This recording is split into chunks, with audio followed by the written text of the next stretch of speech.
The stench of her burning hair choked the room. Berlin, May 1945. The city was a tomb, a pulverized monument to a failed Reich.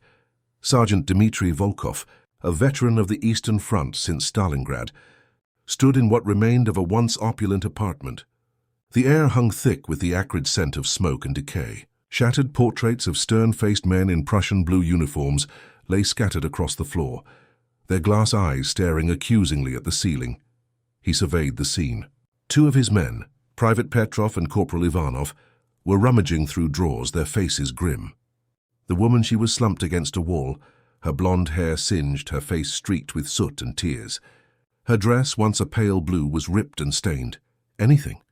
Dmitry asked, his voice rough from days of shouting commands and breathing in the dust of destruction. Petrov shook his head. "Just papers, Comrade Sergeant. Nothing of value." He tossed a handful of documents onto the floor, adding to the growing pile of discarded lives.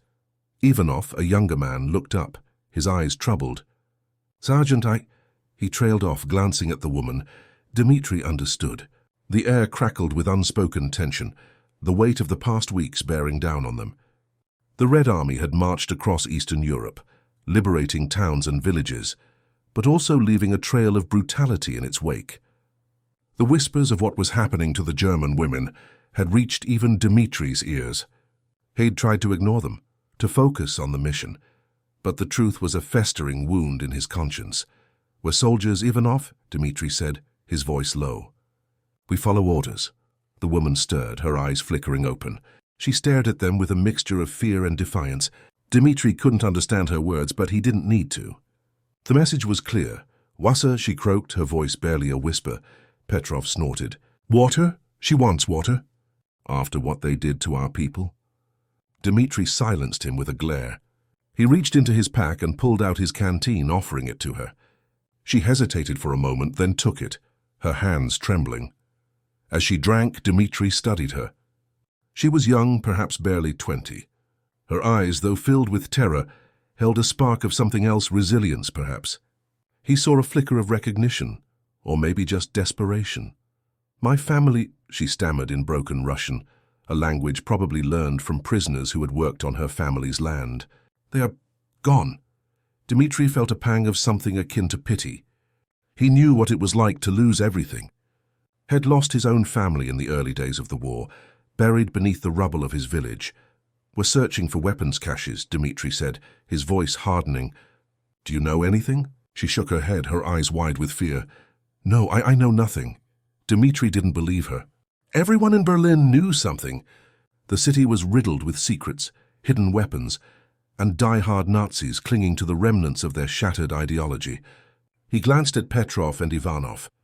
The message was clear. They expected him to do what was expected. He sighed. The weight of his rank, the weight of the war, the weight of the unspoken order pressed down on him. He looked back at the woman. "Search the apartment," he ordered, turning away thoroughly. He couldn't watch. The memory would haunt him forever. The screaming. He tried to convince himself it was for the war, for vengeance. Later, outside the ruined building, smoking a precious cigarette, Ivanov approached him, face pale. "Sergeant!" There was a girl. Dmitry froze, hidden in the cellar, maybe 10 years old. She saw... Ivanov trailed off, unable to finish the sentence. Dmitry crushed his cigarette under his boot. He knew what she saw. "We move out at dawn," Dmitry said, his voice flat. "We have new orders." He didn't say where. He didn't need to. They all knew, west, towards the Elbe, towards the Americans. He knew, but the girl's eyes were haunting him. They were just getting started. Chapter 2. The radio crackled, spitting static and distorted voices. Wenjun, do you read me, LB crossing point 5? Over. Captain Belov, a wiry man with a permanent scowl etched into his face, slammed his fist on the console.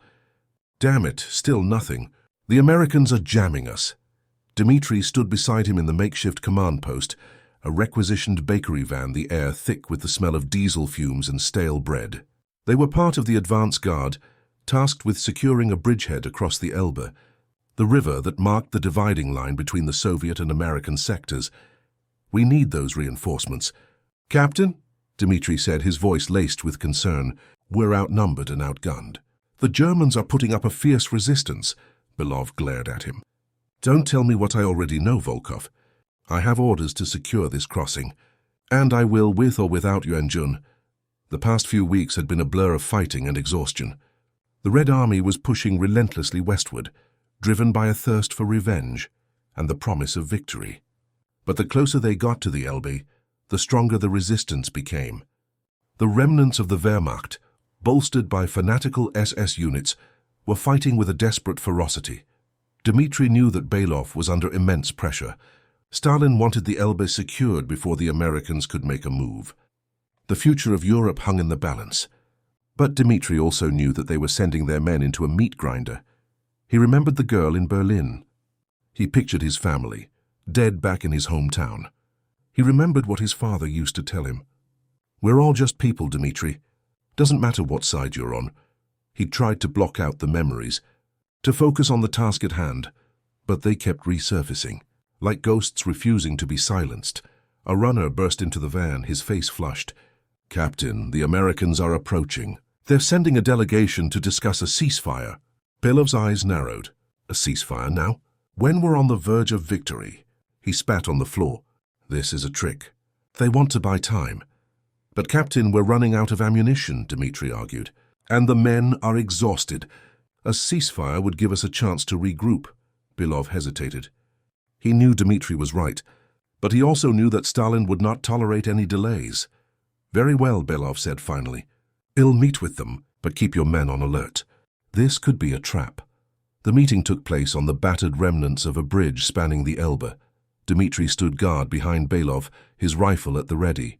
Across the bridge, a group of American officers approached, led by a tall, stern-faced colonel. The air was thick with tension. The only sound was the lapping of the river against the ruined pilings. Captain Belov, I presume, the American colonel said, extending his hand. Colonel Harrison. It's a pleasure to finally meet our Soviet allies. Belov ignored the outstretched hand. What is it you want, Colonel? We propose a temporary ceasefire, Harrison said. To allow for the orderly division of Berlin and the surrounding territory, Belov laughed. Berlin is ours. We fought for it. We bled for it. We will not share it with anyone. Harrison's expression hardened. That is not what we agreed upon at Yalta, Captain. Agreements mean nothing, Belov said. Only power matters. Dmitri watched the exchange, his stomach churning. He knew that this meeting was a charade. Both sides were posturing, testing each other's resolve. The ceasefire was a lie. The war was far from over. We are prepared to use force to defend our interests, Captain, Harrison said, his voice cold. Belov grinned. Then bring it on, Colonel. We are ready. The meeting ended without any resolution. As the Americans retreated back across the bridge, Belov turned to Dmitri. Prepare the men for an attack, he ordered. The Americans will try to take the bridge. We must hold it at all costs. Dmitri nodded, his heart sinking. He knew that the coming battle would be a bloodbath. He also knew that the truth about Berlin, about what had happened in the ruins, would soon be buried beneath the weight of propaganda and political expediency. The cries of the women of Berlin were silenced, drowned out by the roar of engines, and soon so would the truth. He felt helpless. He looked again at the map, his finger tracing the Elbe, the river of no return. Chapter 3. The screams echoed in Dmitri's nightmares. Not the screams of battle, the cries of men dying, but the high-pitched, desperate wails of women. He woke in a cold sweat. The image of the girl in the Berlin cellar seared into his mind. He sat up in his cot, the rough wool blanket scratching against his skin. The bakery van was silent, except for the rhythmic breathing of Belov, who was asleep in the opposite bunk. Dmitri slipped out of the van and walked into the cold night air. The Elbe flowed silently beside him, a dark ribbon winding through the ravaged landscape. The moon cast long skeletal shadows across the fields. In the distance he could hear the rumble of artillery fire, a constant reminder of the ongoing conflict. He lit a cigarette, the nicotine a temporary solace. He needed to talk to someone, to confess his sins, but he knew that it was impossible. In the Red Army such things were not discussed. Weakness was punished. Dissent was crushed. He thought of his father's words again. We're all just people, Dmitri. But were they? Were they really just people when they were capable of such brutality? He remembered a conversation he'd overheard between two officers a few weeks earlier. "Orders are orders," one had said, his voice slurred with vodka. "The German women? They're the spoils of war. We deserve them, but what about our own humanity?" The other had replied, his voice hesitant. The first officer had laughed. "Humanity? There's no room for humanity in war. Only victory." Dmitri had walked away, sickened by the callousness of the words, but he knew that they reflected the reality of the situation. The Red Army was fueled by a potent cocktail of hatred, revenge, and desperation. The atrocities committed against the German population were not isolated incidents, but a systematic campaign of terror. He took a drag of his cigarette, the smoke burning his throat. He was complicit in those atrocities. He had stood by and watched. He had followed orders. He had told himself that it was necessary, that it was justified, but the girl's face kept haunting him. He needed to escape, to get away from the madness. But he knew that desertion was a death sentence. The NKVD, the Soviet secret police, were everywhere, watching, listening. He thought of the Americans across the river. They were different, he'd heard. They followed rules. They respected human rights. He allowed himself a fleeting moment of hope. Then he remembered the newsreel he'd seen just before leaving Moscow. It showed the bombing of Dresden. Tens of thousands dead, the images of incinerated bodies. "Terror bombing," the narrator had intoned. "The Americans are no better than the Nazis." He crushed his cigarette under his boot. There was no escape. He was trapped, bound by his duty, his loyalty, and his own conscience. Suddenly, a hand clamped down on his shoulder. He whirled around, his heart pounding. It was Belov. "What are you doing out here, Volkov?" Belov demanded, his eyes narrowed. "I thought I gave you orders to rest. I couldn't sleep, Captain," Dmitri said, his voice tight. Belov studied him for a moment, his gaze probing. "Something's bothering you, Volkov. I can see it in your eyes." Dmitri hesitated. He couldn't tell Belov the truth. "It would be suicide. It's nothing, Captain," he said. "Just the strain of the fighting," Belov grunted. "War is a strain on everyone, Volkov. But we must endure. We must be strong. For the sake of the motherland." He clapped Dmitri on the back. "Get some rest, Volkov. We have a battle to fight tomorrow." Belov walked away, leaving Dmitri alone in the darkness. He knew that Belov suspected something. He knew that he was being watched. He was surrounded. But he couldn't bear to continue to act in these terrors. As he walked back to the van, he noticed a flicker of light in the distance. A signal, perhaps, or just a trick of the moonlight. He couldn't be sure. But he knew one thing. The war was coming, and with it, the truth would be buried even deeper. Chapter 4. The attack came at dawn. The German artillery opened fire with a deafening roar, the shells screaming overhead and exploding in the fields around the bridge.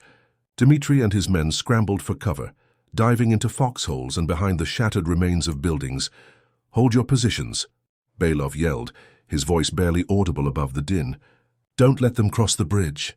The German infantry advanced under the cover of the artillery barrage, their machine guns blazing.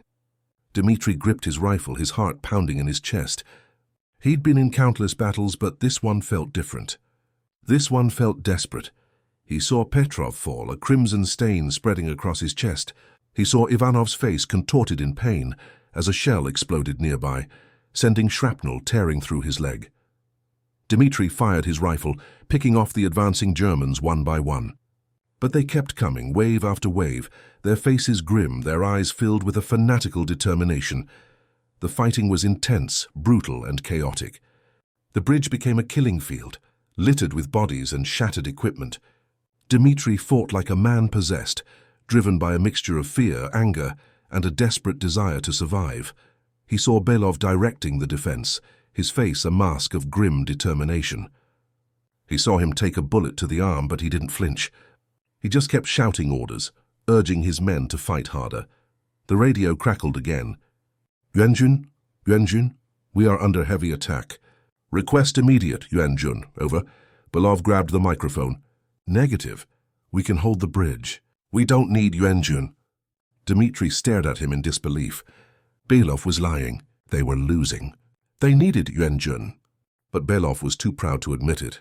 He was willing to sacrifice his men to protect his reputation. The battle raged on for hours. The Germans were relentless, their attacks becoming more and more ferocious.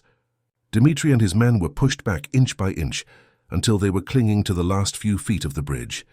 Dmitri knew that they couldn't hold out much longer. They were running out of ammunition, and their numbers were dwindling. He looked around at the faces of his men, their faces streaked with dirt and blood, their eyes filled with despair. He made a decision. He crawled over to Belov, who was slumped against a wall, his arm bleeding. "Captain," Dmitri said, his voice urgent, "we need to retreat. We can't hold the bridge." Belov glared at him. "Are you questioning my orders, Volkov?" "No, Captain," Dmitri said, "but I'm telling you the truth. We're going to die here if we don't retreat." Belov hesitated. He knew Dmitri was right, but he couldn't bring himself to admit defeat. "We will hold the bridge," Belov said stubbornly. "That is an order." Dmitri stood up. "Then I resign my commission," he said, his voice clear and firm. "I will not send my men to their deaths for a lost cause." Belov stared at him, his face contorted with rage. "You are a traitor, Volkov," he spat. "You will be shot for this." Dmitri ignored him. He turned to his men. "Those who want to live, follow me," he shouted. A handful of men hesitated, then rose to their feet and joined Dmitri. They turned and ran back across the bridge, ignoring Belov's furious shouts. As they retreated, Dmitri looked back and saw Belov standing alone, his face filled with fury and despair. Then a shell exploded nearby, engulfing him in a cloud of smoke and debris. Dmitri and his men reached the safety of the Soviet lines. They had survived. But they had also disobeyed orders, and Dmitri knew that he would have to face the consequences. He would rather face a firing squad, however, than live with the shame of what was happening. He knew he had to do more than just survive. He had to expose the truth no matter the cost. And the truth was a dangerous weapon, especially when it was aimed at those in power. He pulled out the tactical map, his fingers tracing the Elbe. He had a plan, a desperate plan. Chapter 5. Dmitri and the surviving members of his squad, now a ragtag group of disillusioned soldiers, found refuge in a deserted farmhouse a few kilometers from the front lines. They were fugitives, deserters, hunted by both the Germans and the NKVD. "What now, Sergeant?" asked one of the men, a young private named Sergei, his face etched with exhaustion and fear. "We can't stay here forever. We're going to the Americans," Dmitri said, his voice resolute. "We're going to tell them the truth." The men stared at him in disbelief. "The Americans? Are you crazy, Sergeant?" "They're our enemies." "No," Dmitri said. "They're not our enemies. They're our allies, and they need to know what's really happening here." He explained his plan. He would lead them across the Elbe, under the cover of darkness, and surrender to the Americans. He would tell them about the atrocities committed by the Red Army, about the systematic rape and murder of German civilians, about the lies and the propaganda. He would tell them everything. The men were hesitant. They had been taught to hate the Americans, to see them as capitalist warmongers. But they also trusted Dmitri. They had seen him risk his life to save them on the bridge. They knew that he was a man of courage and integrity. "He'll do it," Sergei said finally. "I trust you, Sergeant." One by one, the other men agreed. They were desperate, disillusioned, and they had nothing left to lose. Under the cover of darkness, they set out for the Elbe. They moved cautiously, avoiding the main roads, sticking to the fields and the forests. The air was thick with tension, the silence broken only by the distant rumble of artillery fire. As they approached the river, they heard the sound of voices. German soldiers. They ducked down behind a hedgerow, their hearts pounding in their chests. The Germans were patrolling the riverbank, their rifles at the ready. Dmitri watched them carefully, trying to gauge their movements. He spotted a weak point in the patrol pattern, a small gap in the line where the Germans were momentarily out of sight. "Now," Dmitri whispered. They dashed across the open ground, sprinting towards the river. The Germans spotted them and opened fire. Bullets whizzed past their ears. They reached the riverbank and plunged into the water. The Elbe was cold and fast-flowing. They struggled to stay afloat, their boots and heavy clothing weighing them down. Dmitri led the way, swimming strongly towards the opposite bank. He could hear the Germans shouting behind them, the sound of their gunfire echoing across the water. He reached the American side, gasping for breath. He scrambled onto the bank and pulled the other men out of the water. They were safe. For now. They were immediately surrounded by American soldiers, their rifles pointed at them. Dmitri raised his hands in surrender. "We are deserters," he said in broken English. "We want to speak to your commanding officer." The Americans looked at each other, their faces suspicious, but they lowered their rifles. "Take them to the colonel," one of the soldiers said. Dmitri and his men were taken to a nearby American camp. They were interrogated, searched, and treated with suspicion. But they were alive, and they had a chance to tell their story. As Dmitri sat in the interrogation room waiting to be questioned, he felt a surge of hope. He had risked everything to get here. He had betrayed his country, his comrades, his superiors, but he had done it for the right reason. He had done it to expose the truth. He had done it to stop the madness. He hoped he had done the right thing, because if he hadn't, all of this would have been for nothing. And the screams would never stop. He wondered if the Americans would even believe him. He looked at the map. He had drawn on it with crayon the locations of the worst camps. Would anyone care?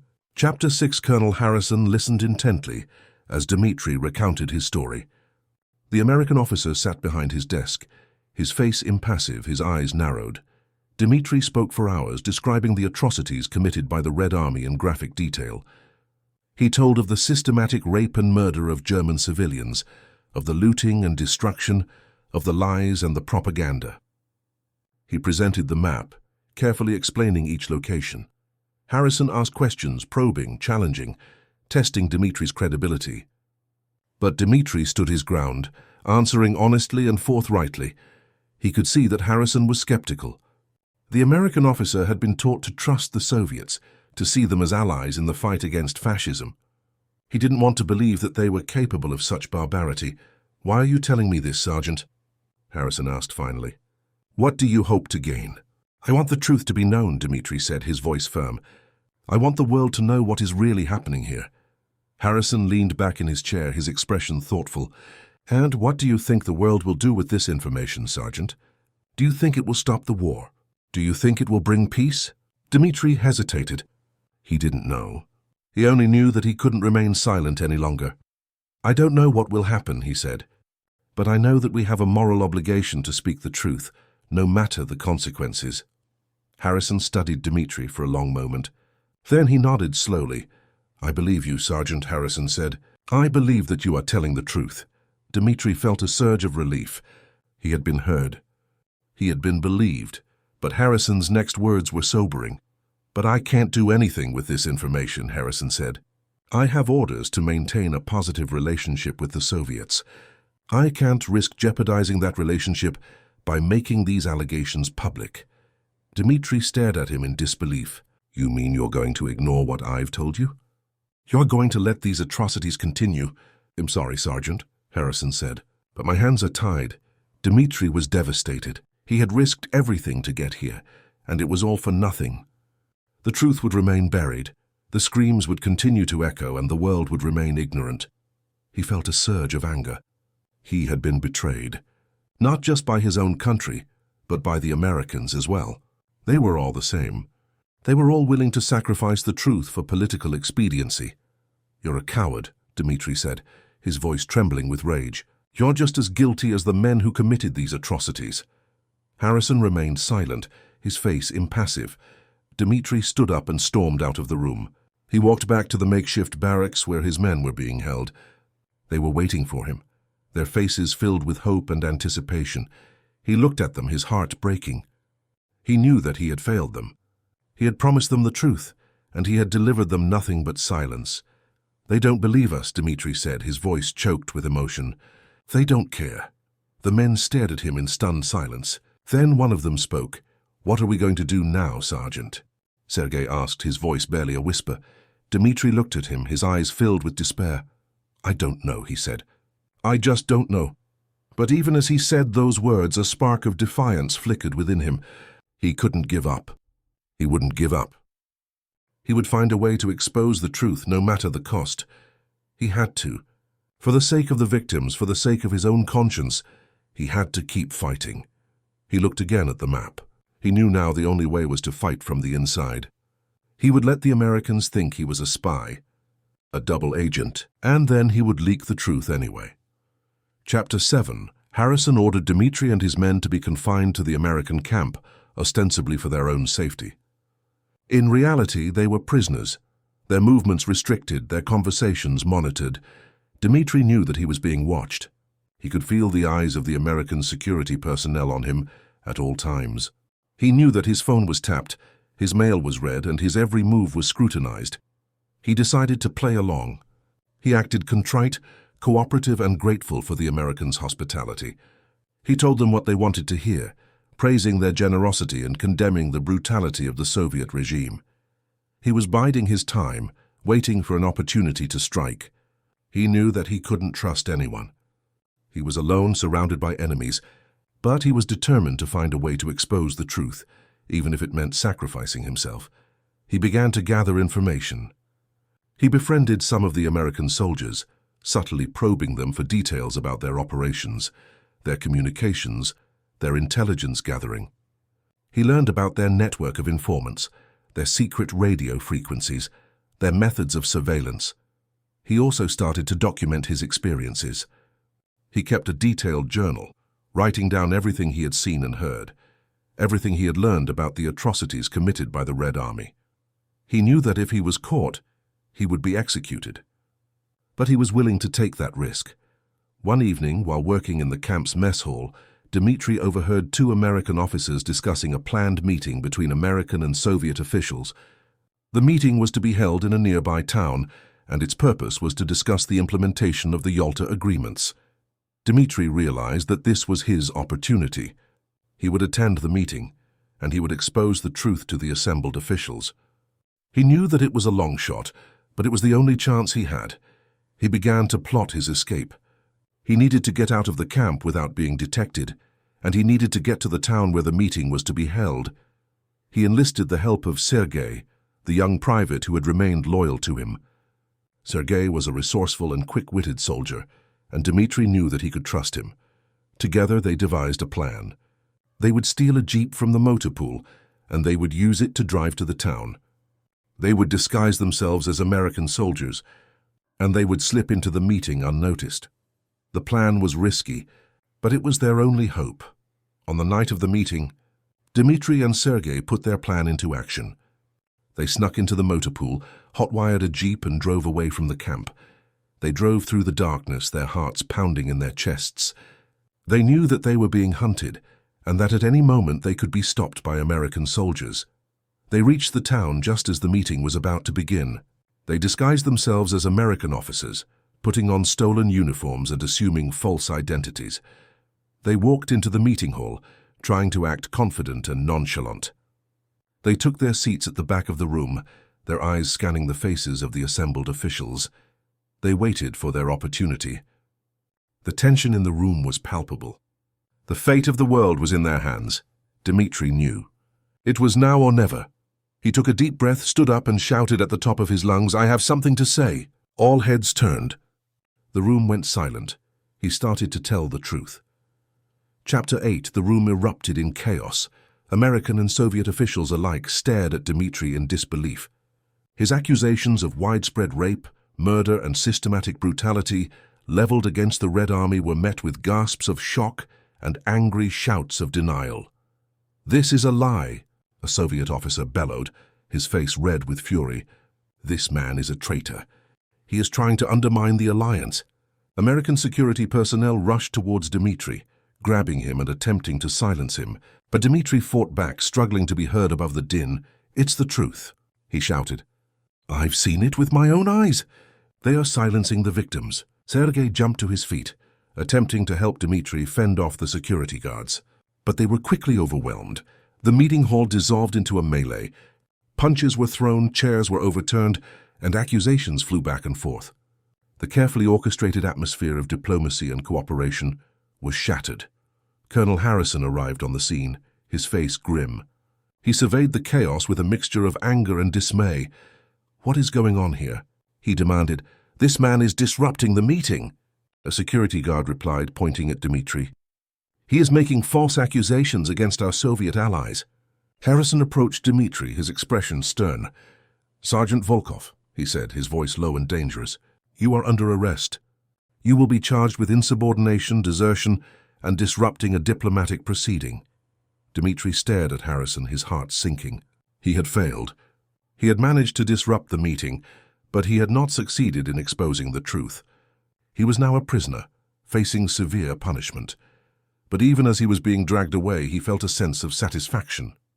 He had spoken his truth, and he had planted a seed of doubt in the minds of those who had heard him. He knew that his words would not be easily forgotten. As he was led out of the meeting hall, he caught a glimpse of an American journalist, scribbling furiously in a notepad. Perhaps he thought the truth would eventually come out. Perhaps someone would eventually believe him. Dmitri and Sergei were taken back to the American camp, where they were placed in solitary confinement. They were interrogated repeatedly, but they refused to recant their story. Harrison visited Dmitri in his cell. He looked tired and defeated. "Why did you do it, Volkov?" he asked, his voice weary. "Why did you risk everything to tell this story?" "Because it's the truth," Dmitri replied, his voice firm. "And the truth deserves to be heard," Harrison sighed. "I wish I could help you, Volkov, but my hands are tied. I have orders to maintain a positive relationship with the Soviets. I can't risk jeopardizing that relationship. Then you are complicit in their crimes," Dmitri said, his voice filled with contempt. "You are just as guilty as the men who committed these atrocities." Harrison turned and walked away, leaving Dmitri alone in his cell. Dmitri knew that his situation was hopeless. He was facing a court-martial, and he was likely to be sentenced to death, but he refused to give up hope. He knew that the truth would eventually prevail. He just had to find a way to survive long enough to see it happen. He thought of the journalist. If he could somehow get his story to him, there was a chance. He would have to find a way. And time was running out. He could feel the walls closing in. But he had a plan, as desperate as it was. Chapter 9: Dmitri's court-martial was a sham. The outcome was predetermined. He was found guilty on all charges and sentenced to death by firing squad. Sergei received a similar sentence, though his was commuted to life imprisonment at the last moment. Dmitri suspected that Harrison had intervened, perhaps feeling a twinge of guilt for his role in the proceedings. Dmitri awaited his execution with a strange sense of calm. He had come to terms with his fate. He had spoken his truth, and he had done everything he could to expose the atrocities committed by the Red Army. He could die knowing that he had acted according to his conscience. He spent his final days in a small, bare cell reflecting on his life, his family, and the horrors he had witnessed. He wrote a letter to his parents, telling them that he loved them, and that he hoped they would one day understand his actions. On the morning of his execution, Dmitri was led out of his cell, his hands bound behind his back. He walked calmly to the execution ground, a desolate field on the outskirts of the American camp. A firing squad of American soldiers awaited him. They stood in a line, their rifles at the ready. Colonel Harrison stood nearby, his face grim. He looked at Dmitri with a mixture of sadness and respect. "Do you have any last words, Sergeant Volkov?" Harrison asked. Dmitri took a deep breath and looked at the assembled soldiers. "Tell the truth," he said, his voice clear and strong. "Don't let them silence you. The truth will set you free." Harrison nodded, then gave the order. The firing squad raised their rifles. Dmitri closed his eyes and waited for the end. But the shots never came. Instead, a voice rang out from the distance. "Stop! Stop the execution!" A figure came running towards the execution ground, waving a piece of paper in his hand. It was the American journalist whom Dmitri had seen at the meeting. "I have proof," the journalist shouted. "I have proof that Sergeant Volkov is telling the truth." He reached the execution ground and handed the paper to Harrison. Harrison read it quickly, his eyes widening in surprise. "What is it?" one of the soldiers asked. "It's a statement from a former Soviet officer," Harrison said, his voice trembling. "He confirms everything that Sergeant Volkov has said. He provides details of the atrocities committed by the Red Army." The soldiers stared at each other in disbelief. Harrison turned to Dmitri, his expression filled with remorse. "Sergeant Volkov," he said, "I owe you an apology. I was wrong. You were telling the truth." He ordered the firing squad to stand down. Dmitri was spared. The journalist's article exposing the Soviet atrocities was published in newspapers around the world. The revelations shocked the world and triggered a wave of condemnation. The Soviet Union denied the allegations, but the damage had been done. The truth was out and it could not be silenced. Dmitri was hailed as a hero. He was released from prison and given asylum in the United States. He spent the rest of his life fighting for justice and human rights. He never forgot the horrors he had witnessed, and he never stopped speaking out against them. He knew that the truth could be a dangerous weapon, but he also knew that it was the only weapon that could ultimately defeat tyranny and oppression. He looked at the map one last time, satisfied. He had